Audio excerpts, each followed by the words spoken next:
Ethan Carter was the quiet mechanic no one noticed, and Mia Carter was the nurse everyone loved until the night she died alone on a rainy road, and Ethan's grief turned into a storm of obsession that would end in murder. Ethan Carter lived in a small Oregon town, working at a rundown mechanic shop where the days were quiet except for the clang of tools and the hum of engines. He had calloused hands, a tired back, and a soft spot only his wife, Mia, ever saw. They lived in a tiny rented home with peeling paint on the porch, saving every dollar to one day buy a piece of land where they could build a small cabin near the pines. Mia worked long hours as a nurse at the county hospital, coming home with tired eyes, but a warm smile that made the tiredness in Ethan's bones disappear for a while. She brought color into their small world with her laughter, with how she would spin in the kitchen while cooking, humming old songs, or how she'd leave small notes in Ethan's lunchbox with scribbled hearts when he went to work before sunrise.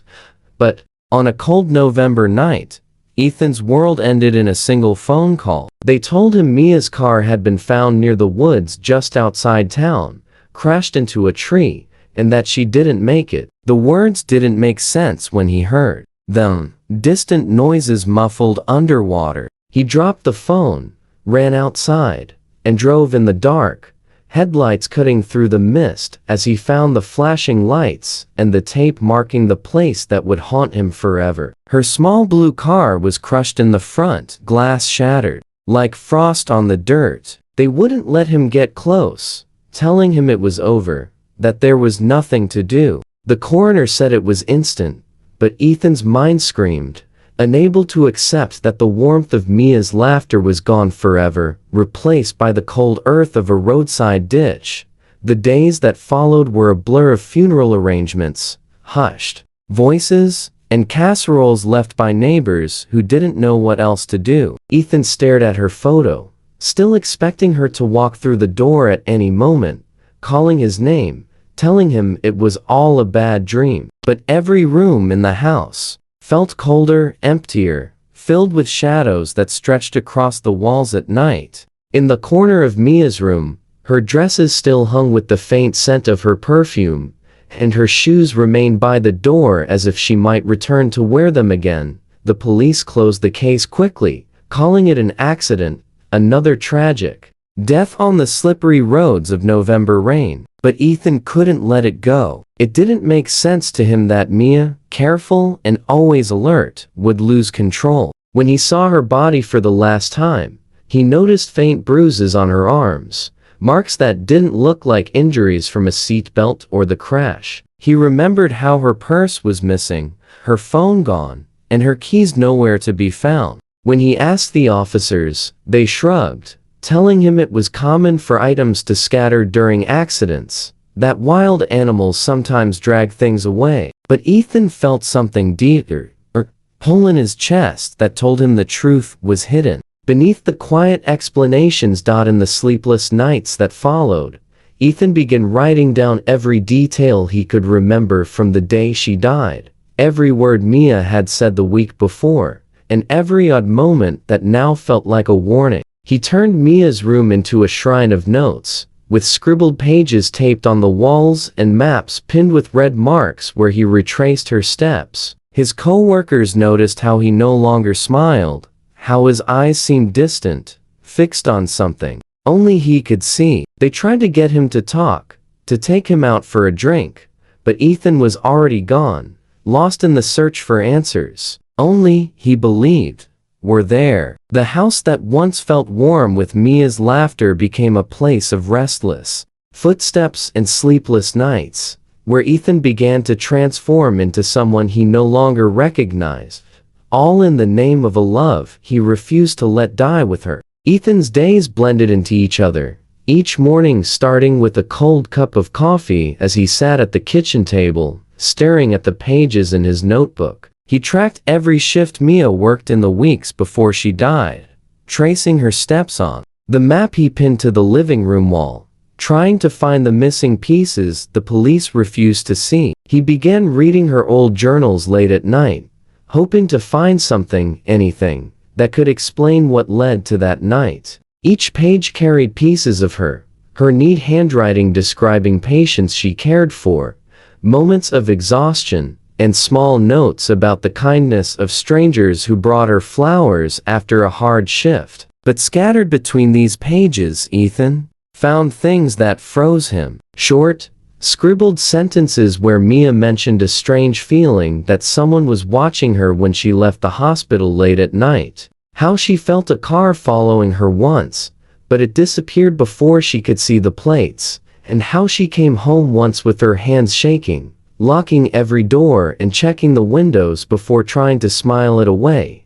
She never told Ethan about these fears, never wanting to burden him while he worked long hours fixing trucks for people who paid him late. He held those pages in trembling hands, feeling the weight of her fear, the fear she hid to protect him. Ethan discovered she had mentioned to a coworker, a nurse named Carla, that a man had been waiting near her car one night, leaning against the hood, smirking at her as she tried to leave. The man was Derek Hughes, a janitor who had been fired for harassment a month before Mia's death. When Ethan asked around, people shrugged, saying Derek was trouble, but nobody wanted to get involved.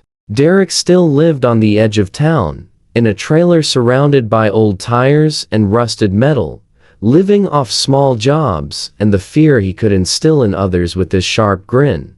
Ethan's mind was consumed by Derek's name, repeating it silently. As he went through each day, fixing engines by day and driving past Derek's trailer by night, he started following Derek from a distance, noting the bars he visited, the people he argued with, the women he catcalled without shame. Ethan watched him, learning the times he left home, the paths he took, the faces he made when he thought nobody was watching. Every detail went into the notebook, which now had pages filled with scribbles, dirt, smudges, and fingerprints from Ethan's shaking hands. As the days grew colder, Ethan's obsession tightened around him, pulling him further from the man he once was. He no longer answered calls from friends, no longer visited the diner where he and Mia used to have breakfast on Sundays, and no longer slept without seeing Mia's fearful eyes in the dark corners of his room. Each time he closed his eyes, he pictured Derek standing near Mia's car, his smirk twisting into a shadow in the rain, and he felt a storm inside him that would not quiet. Ethan began to believe it was his duty to find the truth, that if he didn't, Mia's death would remain just another closed case in a small town that did not care about the details. He could no longer tolerate the way people moved on, the way life returned to normal while Mia's laughter was gone forever. The more Ethan watched Derek, the more he convinced himself that Derek was the reason for everything, the thief who had stolen the warmth of his life and left him in a world that felt empty and cold. Each day, Ethan felt himself drifting further from the hope of peace, believing that only the truth, no matter how dark, could silence the storm raging in his heart. The night was heavy with rain, each drop beating against Ethan's windshield as he sat in his truck, engine off, eyes fixed on the rundown bar across the street. Derek's silhouette appeared in the doorway, staggering as he pushed through the rain, pulling his jacket closer around him as he laughed into the darkness. Ethan gripped the steering wheel until his knuckles turned white, the image of Mia's frightened eyes burning in the back of his mind. Derek stumbled down the street, weaving past parked cars, and Ethan followed quietly, headlights off, the tires crunching on wet gravel. The windshield wipers moved back and forth, the rhythmic sound syncing with the pounding in Ethan's chest. Derek turned down a muddy road, leading to a clearing on the edge of the woods where his battered trailer leaned to one side, surrounded by old tires and scraps of rusted metal. A single light flickered inside as Derek threw open the door, stepping in, leaving the storm outside. Ethan parked a few yards away, engine off, and sat in the darkness, rain dripping from the edges of the windshield. As he stared at the trailer, seeing the light dance across the dirty window. His mind was loud, voices reminding him of Mia's smile, the way she hummed while cooking, the way she looked back at him before leaving for work that last morning. He wondered if she was afraid in her final moments, alone in the rain, with no one there to help her. Hours passed as Ethan sat, unmoving, the rain soaking through the cracked seal of the truck door, the cold seeping into his bones. But he didn't feel it. His eyes were fixed on the trailer, waiting, watching, his breath fogging the glass as he leaned forward when the door finally opened again. Derek stepped out, throwing an empty bottle into the mud, his laughter breaking the silence of the storm. Ethan's hand tightened around the wrench resting on the passenger seat, the metal cold and heavy. It wasn't meant to kill, he told himself, only to scare, to make Derek confess to what he did, to force the truth that no one else seemed to care about. Ethan stepped out into the rain, the mud sucking at his boots as he moved closer, the storm drowning out the sound of his approach. Derek turned, confusion crossing his face before he recognized Ethan, the smirk appearing for a brief moment before it faltered as he saw the wrench. The storm held around them, wind tearing at Ethan's clothes, rain soaking his hair, dripping down his face, mixing with the heat of tears he didn't realize were falling. The world around him blurred, the trees bending under the weight of the storm, the trailer light flickering, shadows dancing across the mud dot. In that moment, time felt stretched, each breath heavy and deliberate, the silence between the thunder and lightning filled with the weight of everything Ethan had lost. He saw Mia smile, the way her eyes crinkled when she laughed, the way she would look at him when he came home late, tired but still hers. And he saw Derek, standing there, alive, while Mia was gone, leaving behind nothing but the cold silence in their empty home. The rage inside Ethan became a wave, crashing over him as he stepped forward, the wrench raised, the storm drowning out the sound that followed, the light flickering once before the world fell silent again. Ethan stood, rain dripping from the wrench, the mud around his boots turning dark as it mixed with the water. Derek lay still, the storm washing away the last traces of warmth from his body, leaving only the cold behind. Ethan's breath came in gasps, his hands shaking as he looked down, the wrench slipping from his grasp, sinking into the mud. He turned, walking back through the rain, the storm surrounding him, the world feeling different, heavier, but not any quieter, as if the storm outside had moved into him, a reminder that what was done could never be undone. News of Derek's death spread across the small town faster than the storm that had swept through the night he died. People whispered about the body found in the mud outside his trailer, the blood washed away by rain, leaving behind only the bruises on his face and the empty look in his eyes. The police came, yellow tape fluttering in the wind around the trailer, officers moving slowly as they picked through the mud, finding pieces of glass, cigarette butts, and a crushed beer can. Near the door, they collected what they could, but in a town like this, with a man like Derek, few were willing to come forward with information, and fewer cared enough to press for answers. Ethan watched from a distance, standing across the street behind the wheel of his truck, engine idling as he saw the lights flashing, the investigators moving in and out of the trailer. His hands rested on the steering wheel, the vibrations of the truck humming beneath his palms as he stared. The image of Derek in the mud burned into his mind. The weight of what he had done pressed on his chest, but there was no relief, no moment of victory, no sudden peace that made Mia's absence any easier to bear. The silence in the house was the same, the coldness in her room unchanged, the photo of her on the nightstand, still smiling with the warmth that was no longer there. Ethan tried to return to work at the garage, but the sounds of the tools, the clang of metal, and the hum of engines only reminded him of the silence he came home to each night. His co-workers noticed how he avoided their eyes, how he jumped when a wrench dropped, or when a customer shouted across the lot. They asked if he was okay, if he needed to take more time off, but Ethan only shook his head, muttering that he was fine, that he needed to work, that he needed to keep moving. Each night, he returned to the empty house, sitting at the kitchen table with the lights off, staring into the darkness, hearing the faint echo of Mia's laughter that no longer filled the rooms. He tried to convince himself that what he had done was for her, that it was justice, that it would make things right. But the shadows at night whispered otherwise. He would wake from nightmares of the storm, seeing Derek's eyes open, accusing him, reaching for him through the mud, dragging him down into the cold earth where Mia had gone. Ethan began to see Mia in reflections, in the darkened screen of the TV when it was off, in the window when headlights passed outside, her eyes sad, her lips trembling, as if asking him why.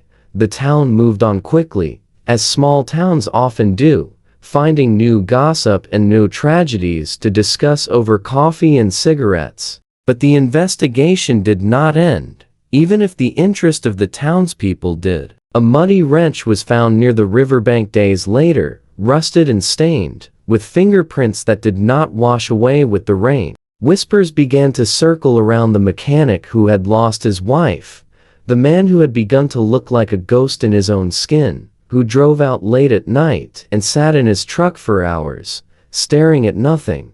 The police knocked on Ethan's door one cold morning, asking him to come in for questioning. He sat in the small room under the buzzing fluorescent lights, staring at the scratched table, the air around him thick with the scent of coffee and damp paper. They asked where he was that night, why his truck was seen near the trailer, if he had ever spoken to Derek. Ethan answered quietly, his voice calm, the storm inside him hidden behind tired eyes. But deep down, he felt the walls closing in, the truth catching up with him, the fear of losing the last piece of Mia he still held onto tightening around his throat. The trial became the center of attention in the town, the courthouse filling each day with curious neighbors and reporters eager for a story that would pull in views. Cameras flashed as Ethan was led inside, his wrists cuffed, his eyes dark from sleepless nights spent replaying that stormy evening in his mind. He barely heard the journalists calling his name,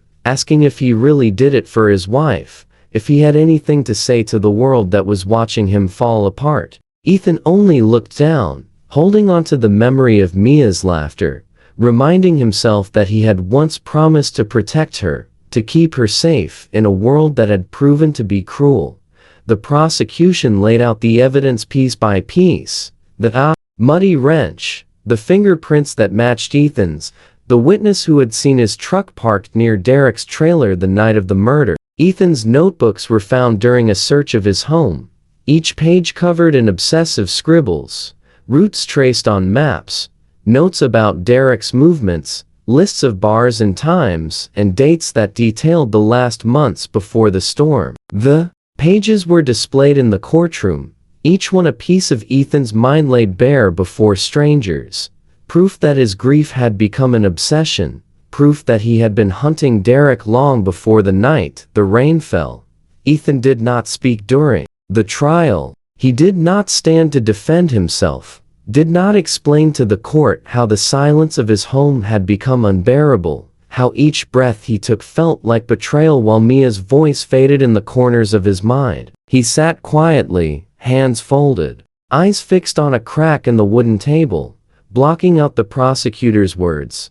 The photographs of Derek's lifeless body displayed before the jury, the whispers from the crowd behind him. He thought about Mia, the way she would brush a hand across his back when he was tired, the way she would turn the radio up in the truck and sing off key just to make him laugh. When the verdict came, it was read in a voice that seemed distant, the words "guilty" echoing in the courtroom before silence settled over the crowd. Ethan was sentenced to life in prison, and the world outside moved on, finding new stories to follow, leaving behind the small town that had been shaken by the murder no one wanted to talk about anymore. The trial became another piece of local history, something people would whisper about over coffee, shaking their heads about the quiet men who killed for love. In prison, Ethan lived in a small cell with gray walls, the days marked by the clang of doors and the footsteps of guards in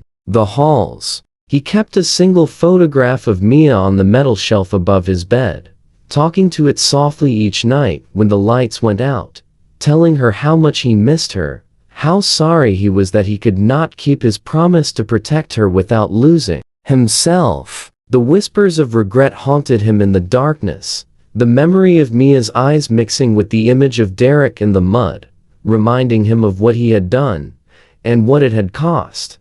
There were moments when Ethan closed his eyes and imagined Mia standing at the door of the cell, her smile warm, her eyes soft, the way she used to look at him when everything was simple. But when he opened his eyes, the cold gray walls remained, and the silence returned, heavier than it had ever been, a reminder that revenge could not bring back the dead, and that some promises, once broken, could never be repaired, no matter how much a man wished he could turn back time.